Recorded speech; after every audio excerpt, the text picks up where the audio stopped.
thanks for joining this session. My name is Julie, and I'm managing director of a translation company. So I don't work directly in an e-learning company, but I work a lot with e-learning providers. So I'm going to talk to you about something that is kind of goes hand to hand with the product that most of you are creating and working with, but it comes from a bit of a different angle. So I'm going to talk about translation, obviously. In the case of an e-learning, we talk about localization, and I'll explain, why that is.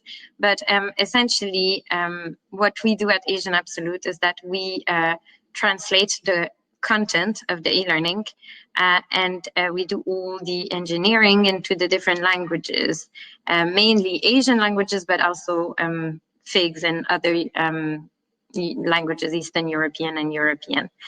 When I say FIGs, sorry, it's a translation term. I'm not sure if it's, I guess you guys are familiar with it as well. The French, Italian, German, Spanish, the main European languages.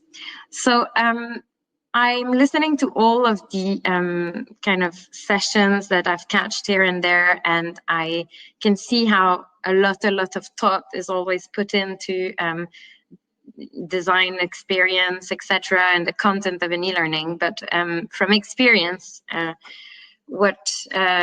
somehow the translation of the content is a bit of an afterthought. So what we see quite often is you have a beautifully designed course. A lot of thought has been put into the content of the course, but then you realize that there may be an interest in a different market, or you have learners that are based in a different market, or that are of a different native language, and you decide, okay, let's translate it, and it's kind of an afterthought, and it's not done with the same care than putting together the original content was, and that's wrong, because it's going to devalue the product and the user experience.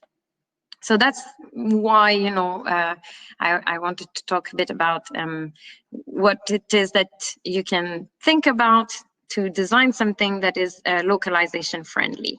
So that would make sure that the content you're designing will translate well, basically, and won't get lost in translation. So we talk a lot about translation and localization because they are actually two valid and different concepts. Depending on your content as well, typically we would always advise, localization for e-learning content, but sometimes it could be suitable to be translating as well. And we talked about just before actually about AI, and we use a lot of AI actually in the translation industry. So I just wanted to say that I absolutely 100% embrace, the technology in the translation industry. And I think that the machine translation that's done now with AI technology is absolutely brilliant. And I know a lot of platform, LMS, and even some, I think, e-learning company kind of have this sort of like plug-in translation capacity to their platform. And I think that sometimes is very relevant and produce a really suitable output, but it's not always the case. It really depends on the content that you have, and it depends obviously on the build and how the e-learning is created. But yeah, so everything I'm going to talk about today is more focus on localization, but translation is still a valid option for some content and can work really well as well. So translation is more direct. Obviously, something will be a bit more word for word. It's what you'd achieve if you have an automatic translation plugin, for example. It translates the content as accurately as it can, but it follows very much the syntactical structure of the source language, and sometimes, depending on the language pairs again, but sometimes it can sound a bit awkward to a native reader when it's translated. You can kind of feel that it's been translated. And I see that a lot of people on the chat attending this conference are from everywhere around the world, so that's great. That means that there's definitely a lot of people that can understand the struggles of non-native English speakers because it's a bit more difficult typically for English speaker to really understand that, because it's quite rare that you have that in the English language. But for me, who's not a native English speaker, as you can hear in my accent, and for a lot of the people that I have seen kind of in the comment section, I'm sure we've all kind of experienced that, you know, feeling of reading content that is not been written in our native language and that's been translated well. It's accurate, but it still doesn't really kind of speak our language, and there's a certain kind of awkwardness. So localization is much more refined in terms of strategy to translate the content. So it basically is more an adaptation, and it will give an end result that is much more native. When we localize e-learning content as well, it's not a case of an export of a text file that we translate and then give back to the e-learning authoring company or partner. We also do the engineering and storyline and articulate and whatever authoring tool is used. So it's a native engineer that puts back together the localized version and that tests it. So you avoid any kind of line break issues, corruption issues, and this sort of thing, because you have native engineer putting together the course and the language. One example that can be specifically tricky with languages that do benefit a lot from localizing is any right to left languages, Arabic, for example, because the whole concept visually needs to be flipped. So if you just export a text file and have it translated and re-imported, there may be a lot of things that don't really make sense in the overall visual aspect of your course after you've done that, because the layout itself has not been flipped. It's only the words that were translated kind of within your existing English concept. So that's how we differentiate the two. They're both a valid approach in some cases. It depends on the need, it depends on the language pair, depends on the content. Why translating the e-learning? So I'm guessing that most of you guys are quite convinced already of the power and value of delivering content via e-learning, so you'd understand that really well. But when you have a content that is for learning specifically, it's much more powerful if it's delivered in the native language of the learner. So some people may be able to learn in a different language or to kind of read in English, or you know, a lot of people speak and understand many different languages. But when it comes to learning a new concept, it's easier in your native language, regardless of how fluent you are in the other languages that you speak. So you can reach, you know, a larger number of learners by translating your content, because you can reach learners that are in different markets in different countries.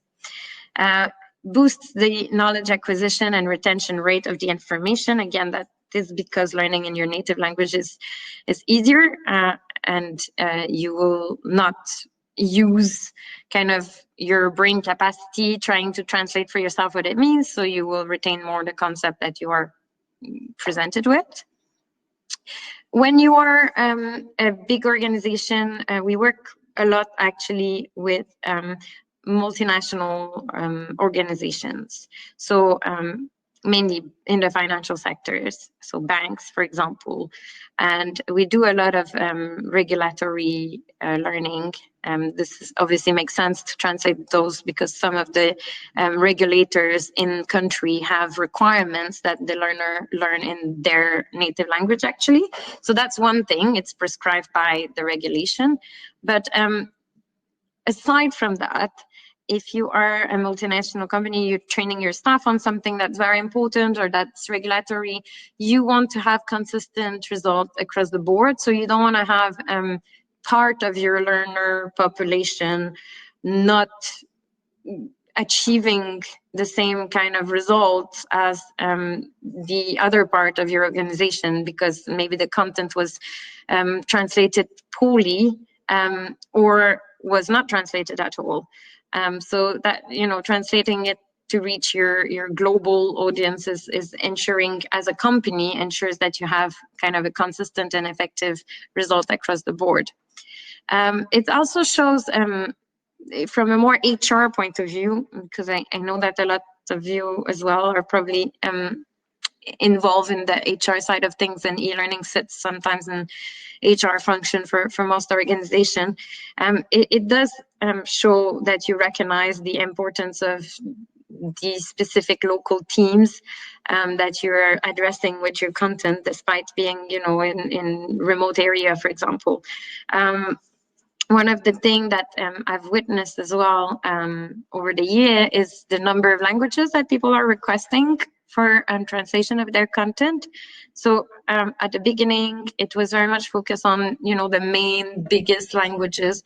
But recently, there's increasing number of languages that are being requested, especially East Asian languages and Asian languages, because obviously you have a lot of people there that speak a lot of different languages, and these markets are emerging markets, and they're becoming increasingly important, and it's increasingly relevant to give them the attention and the value them as you would value a learning population in a Western based country. So translating into more what could be viewed by us in the Western world as more obscure languages, like Bahasa, Tagalog, for example. I see more and more of that because of the nature of our global world changing and these emerging market taking more importances. And I think that's really, really positive, and it's brilliant to see. So yeah, those are the main motivations and reasons. And then again, to kind of touch back on what I said in the intro, another very valid reason to translate your content or localize your content in a thoughtful way is to make sure that the content you're delivering and that you've put so much effort into creating is equally powerful in the language version that you've created. And it's not, a Dutch translation that would devalue your brand identity, perhaps. I'm sure you've encountered that kind of horrible case of translation from Chinese into English. That's the obvious example that kind of goes horribly wrong. And when you see a company and you read their packaging or their label or their publicity campaign, and it's been translated completely wrong, it does devalue the brand. You straight away think, that kind of it's a cheap company and doesn't give the right image. So for brand identity and kind of marketing purposes, it's important to consider the localization strategy that you use. So there is a lot of things to consider aside from just translating the word. When I talk about main content, I changed the slide too quickly. Oops, sorry. So when I talk about main content, I mean the words, most of the literature that goes into the e-learning.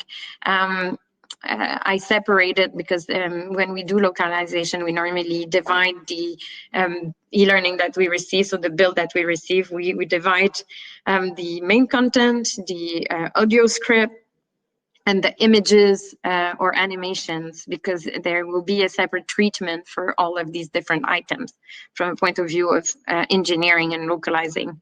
So the main content would be the core kind of literature that goes into the e-learning content, the words. When you consider writing that at storyboarding stage, etc., and you know already that you're gonna launch or target some other markets, you need to kind of try to understand your target market's cultural background. There may be some examples, there may be some case studies that you put into your content that are not suitable for a certain market because it would not resonate the same way for the learner. So those things are kind of important consideration to have at storyboarding stage. So when you're creating and writing the content, I think in most cases, at the point that you're writing the content, you will already have an idea whether this content will be delivered in different languages. So if you do anyway, it's a really good idea to kind of have someone maybe from each of those markets, from your organization, or even, you know, asking an external company to help you and consult on your content in English, and if there's any example there or anything there that doesn't resonate with the cultural background of your target audiences. Same thing for graphic and colors. Some markets and some cultures, some countries attach a lot of importance to colors and symbols and numbers even. So all these graphic elements that are part of your main content and your session may be different for them, and it's important to be sensitive to that, and to perhaps have someone, you know, look at your content and see whether there's anything that wouldn't be suitable or that would not give the correct impression to your target audiences. Interactive elements and other picture elements, animation, images, etc.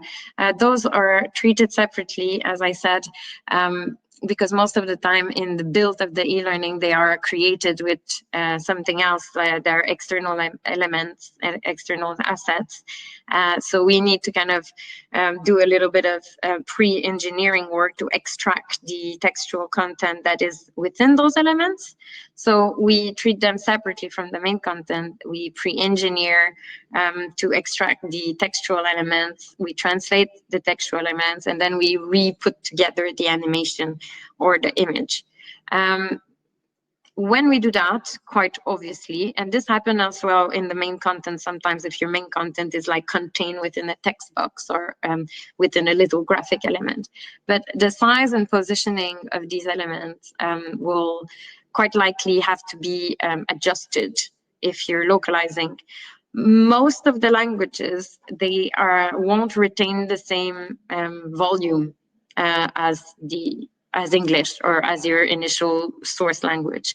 So most of the languages will either contract, for example, character-based languages will contract from English, or expand, for example, other Latin-based languages such as Italian, French, will expand from your original content. So you don't want to be left with an e-learning that was beautifully designed, and you know, each elements were carefully placed, you know, in the page, and then in your language version you end up with, you know, a big box or a big empty space and a tiny bit of text at the top, or something that is way too tight that doesn't leave any room for the learner's eyes to rest because it's just full of text exploding everywhere.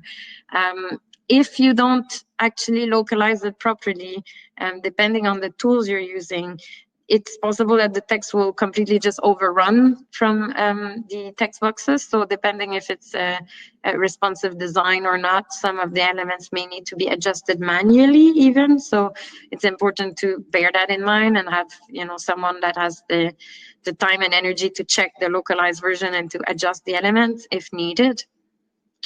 But yeah, the design initially, if you take into consideration those aspects, it will help the localization stages. So if you have something that's already very tight and you know you're translating into other Latin languages, it's a good idea to maybe change that design and make it a bit more roomy or remove some elements, etc. Videos that are increasingly popular in e-learnings.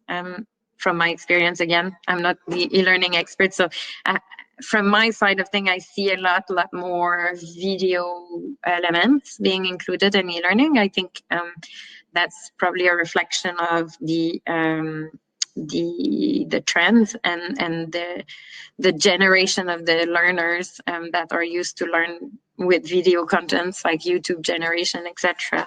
But when you have a video in your e-learning, that's something else that you need to already think about. If you're going to translate it, think about the strategy you will use. It really depends on who is speaking in your video and whether it's an animation or a real person. When it's an animation, the cleanest kind of cheapest way would be to just add a voiceover so that it's the same as the original. So you want to select voiceover artists that will give the same impression as your animation in the native language.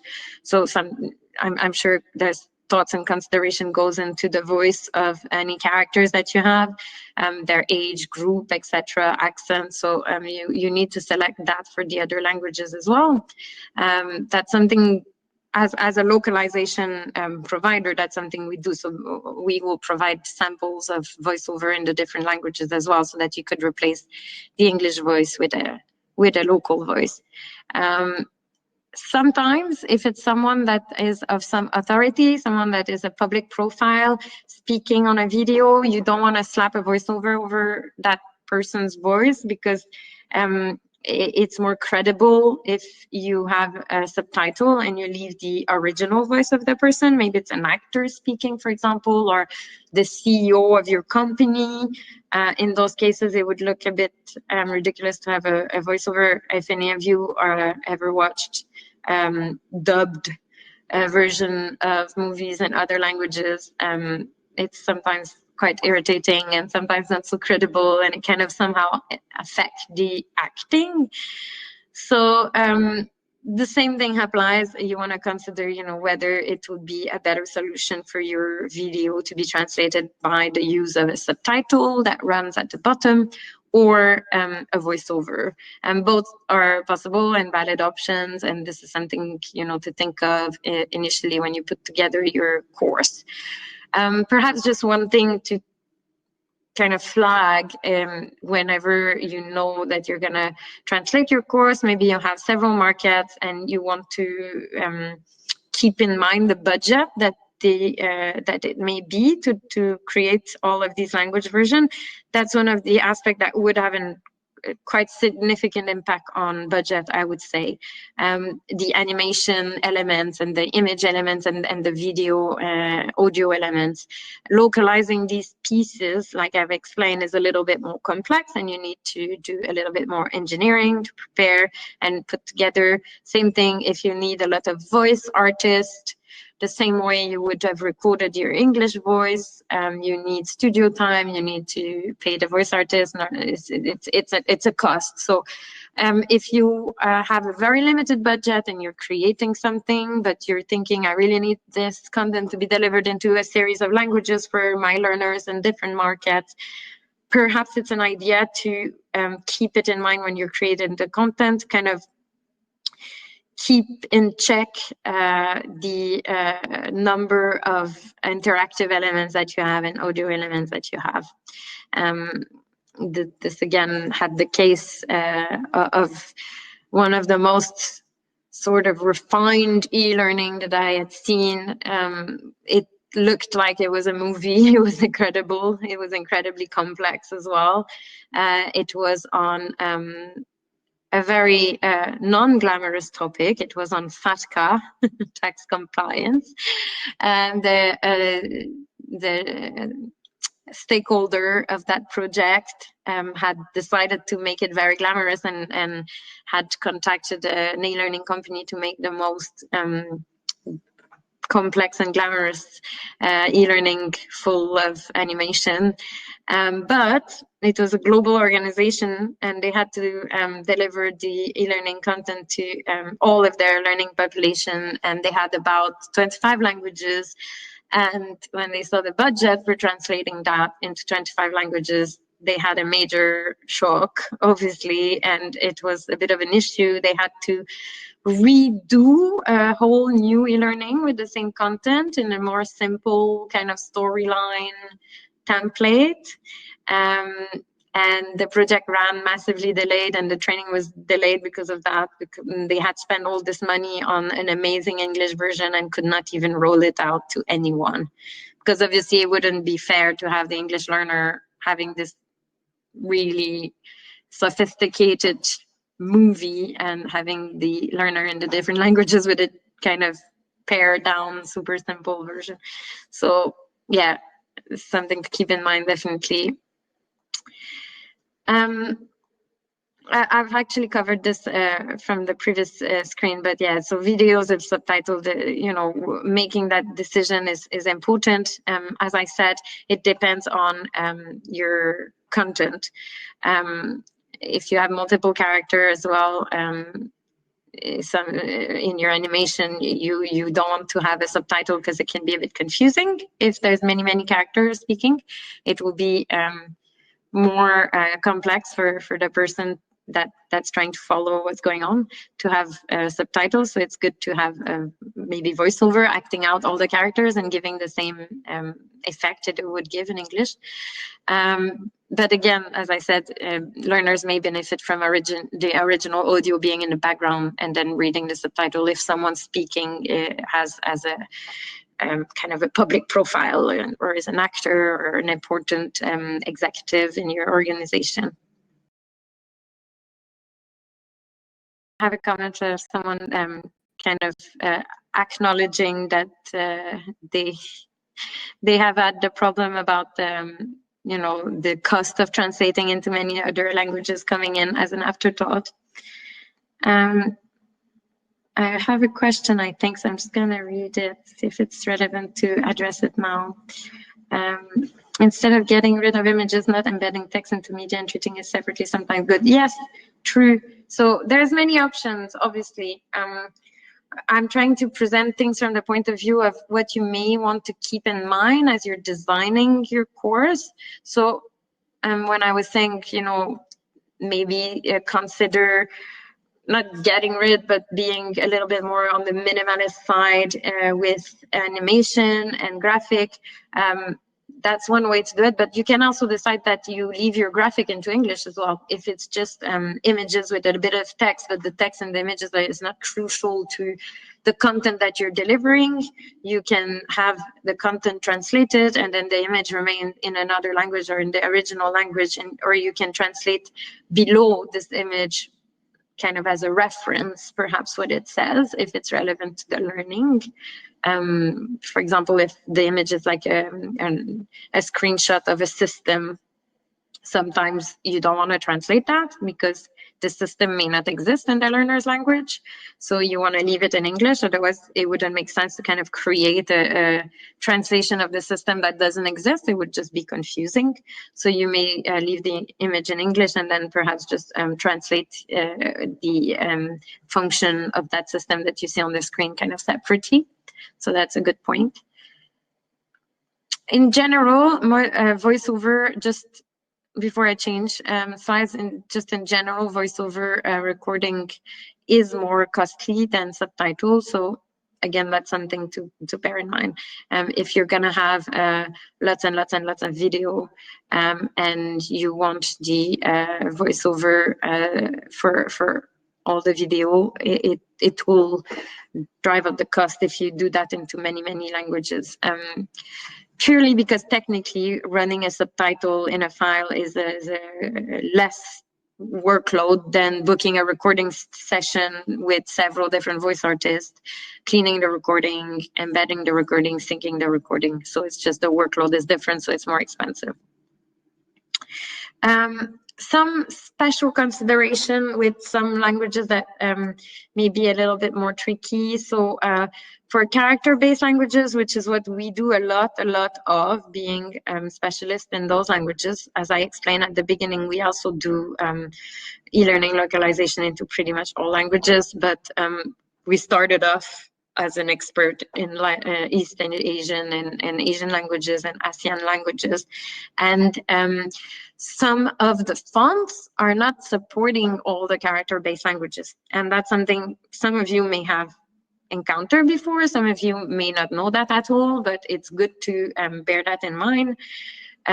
basically when you choose the font, and the font is part of the design and the user experience in an e-learning. So when you choose the font, you need to bear in mind that if you are going to translate into some character-based languages, or you may want to double check with someone that you have in country, or maybe a marketing team that you have in country, or localization expert that will help you, that you want to consult, just to make sure that the font you're choosing will support all the languages you will translate into.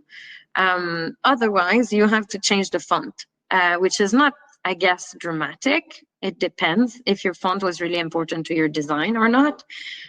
What we do is normally we suggest a font that will support the languages, and we provide it to the client, and that means this version of the e-learning has a different font. So it really depends on how much importance you place on fonts, but it's something to think about in any case if you want your content to be uniform for all your learners. Again, with character-based languages, the size of the text boxes and any textual element in the page is to be considered. It will shrink, so it will contract if you do character-based languages. So you need to be aware of that, so you're not left with lots and lots of empty space in a box. That doesn't look very good or clear. Or you may want to consider changing fonts. Font size for those languages. But again, this needs to be tested. You cannot just be, let's translate that into Chinese and click a button and have it into Chinese, because the user experience will be completely different. You need to consider that with some thoughts, as much thoughts as you put into the original version, and have someone see what it looks like, test different textual element, different size, etc., so that you are left with a product that is giving all its value to your learner, even if they learn in a different language. Right to left languages, again, really important to consider flipping the whole layout. It has an impact both on timing and costing. So if you have multiple right to left languages, you definitely need to plan that carefully in the timeline and the budget. With right to left languages, I'm thinking about cases in the past, but obviously one of the most popular would be Arabic. And aside from flipping the images, sometimes you have to completely change, your character if you have like some animation. I had the case where to speak to the learner, and for them to really kind of understand the context and respect all their kind of cultural background, we had to change the gender of the characters and the animation. So things to consider. Obviously, it really depends who your learners are and your target audiences. So that was my content that I want to share with you. I have someone sent a question already, comments during the talk, but if you didn't have a chance to send a comment or a question, I'm very happy to answer question and to kind of interact with anyone who would have an input on that. I see that there is some people in the localization industry. It's my first time attending this conference, so from what I could see, the attendees were mainly from the kind of e-learning sector, but it's really interesting to see that there are other people from the localization industry getting involved in the e-learning sector. So yeah, I hope that you enjoyed the presentation. And I have someone who commented that they never thought about considering the font they use. So yeah, I'm pleased to know that some of the stuff I said was useful or will be useful to you. Again, I'm London based, but I have a global team. So we're a small boutique localization agency, and we mainly work in niche area. So we do a lot of compliance work. We do a lot of e-learning, engineering, localization. So I hope that I'll have a chance to work with you in the future. And yeah, don't hesitate to reach out to me now or in the future if you'd like any help or opinion on, what to do to localize your course in the most efficient way, and in a way that will not only respect the kind of budget and timeline that you have, but that will give the full value of the original English content that you had prepared to your learners that are located in other markets. So I'm not sure how to, if I have to give back control of the presentation, or that's being done. Hi, welcome Okay, back, hi. or welcome back to me, I guess. That's a weird thing to say. So thanks so much for your presentation. We do have time for questions. Yeah, I know you've answered a couple already. There are other questions. If you have them, please go ahead and put them in the chat. One of the things to talk about maybe a little bit, I think you mentioned a little bit about this, but how often do you run into when it's a translation issue, where the issue is not just the language, it's the cultural, so it's really rewording things and restructuring and maybe even redesigning activities for the audience. Yeah. If you speak to that a little more, I know you did touch on it in the time. Yeah, definitely. That's really important. And it depends. I mean, we run into this quite often. The real question is if the person, the stakeholder that is responsible for the course, care enough to do the work again, let's say, or to involve extra costs and potentially time and delay things a little bit to make sure that the language version won't have any of these issues. So these issues are quite often there, and we flag them, but they need a little bit of work to be fixed. And that's where sometimes it's strange in translation, because it does kind of come as an afterthought, like almost like, can you convert this content into another culture, like magically? But think about all the brainstorming you had on creating your English content, and all the experts actually that went into creating your English content.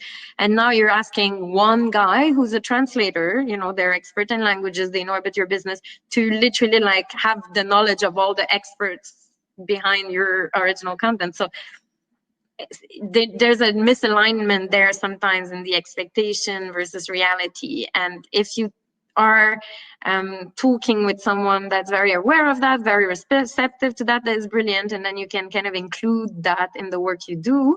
But if not, then you do your best, and you know, you translate the most accurate way, and maybe you flag if something would be offensive, so it's removed. But yeah, it's quite common, because e-learning, it's not like any other content that you translate. E-learning sometimes, well, the work we do is on mainly quite sensitive HR issues or regulatory issues. So it's very, very specific, and sometimes very sensitive issues are being discussed. So, you know, you need to be careful on the design and the graphic elements and everything that you use to depict. Right. No, that's a good point. Right. I was not just text, but that there's so much else that could be at least at best ineffective, and if not, then even worse than that, and sort of inoffensive, or sending the wrong message if you're not careful. And there's a lot to that. Yeah. Is there, I mean, are there, you know, is there more that people should be doing to think about this? I think what happens in practice, I know just from the outside company perspective, when we've had clients, generally they seem to think about this later on, and sometimes it's simply for budget reasons, right? So it's, you start off with the English version, and then if there's money and if this is a success, and if, you know, then they'll want to look at it. So they don't always plan it in, but are there sort of some like simpler things for people to keep in mind? Like, okay, you may or may not be localizing, but you know, and you may or may not have a lot of budget to start, but that you might want to tell people from the beginning to keep in mind. Yeah, definitely. So I guess it would be best practice just to keep it in mind, unless it's certain that your content is only relevant for one market and you're certain it will never get translated. It doesn't hurt your English content to keep in mind those things from the beginning when you're creating the content. So, you know, the number of animation and the number of elements on the page, to make sure that it's not overcrowded already, so that there will be no room for expansion if you translate. So always kind of like to leave a little bit of room without leaving too much room. Having considered the fonts, to making sure the fonts will support any languages. So that doesn't hurt your your English version, even if you end up just keeping it in English. The fact that the font you use for the English is supporting double bytes languages, it won't, it doesn't affect your English version. So you might as well just considering have a font that is suitable for all the languages, and then you're good. Same for a number of animation and videos.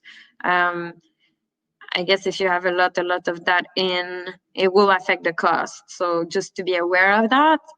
If you think that you may at some point need it translated, you may want to kind of consider the treatment of those elements in advance. So if you have things that are going to be expensive to produce and they're going to have to be produced in multiple languages, obviously that would increase the cost, exponentially or significantly. Yeah, well, that's exactly. So if your English version was extremely expensive to produce, it's likely that it will cost you more to localize it to the same level. That's always the thing. So yeah,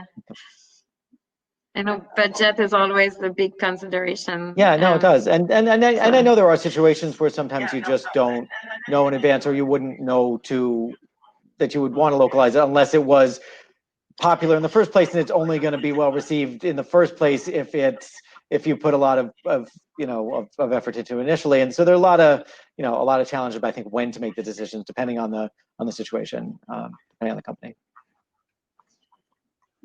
Yeah. Do you localize a lot of your content? We don't do that much. We seem to, we're looking at this from the outside, right? So, at Kaleidoscope Learning, we're working with other companies, big and small, a lot of them are bigger. And it turns out, my sense has been there's been much more discussion about doing it than actually doing it, at least with ours. And maybe because ours tend to be a lot of higher end, so video simulation, things like that is harder to customize. But there's a lot of discussion, and it's kind of is always the thing that doesn't move forward. I think part of it is what you're talking about with budget, that when it comes down to it, it's like, oh yeah, there are so many videos, this was great, but yeah, you're right, it would cost that much to redo the video. So there are some challenges there. So that's my own personal experience with our company. Everybody has some different ones. And then a comment from Ceci Eros, who's a longtime ICLW presenter who's in localization. She's in the chat. And Cecilia says that sometimes you can have the designers create pieces in several languages, even if you're not starting it right away, so that at least at that level you've got some base for what you want to do, which is great. And I'm sure it's much more efficient to do that while you're doing it if you can, than to wait till the end and come back. And I hadn't read Ceci's second point, but we agree that is usually more cost effective. So that's great. Thank you. And that's great. All right. Any other questions from the chat? And we are getting to a point where technically we're on the schedule a little bit longer, but no one ever objects to a longer break around certainly East Coast lunchtime. So I think if there's nothing else, what we're going to do is go ahead and wrap up. So Julie, thank you so much for being here and for your flexibility this morning. And it's great to have you here, and hopefully you'll stick around for the chat and the rest of the conference this afternoon and tomorrow. Thank you for having me, and it was good first experience. Yeah, no, I'm glad you enjoyed it, and it's gone smoothly. So thanks again.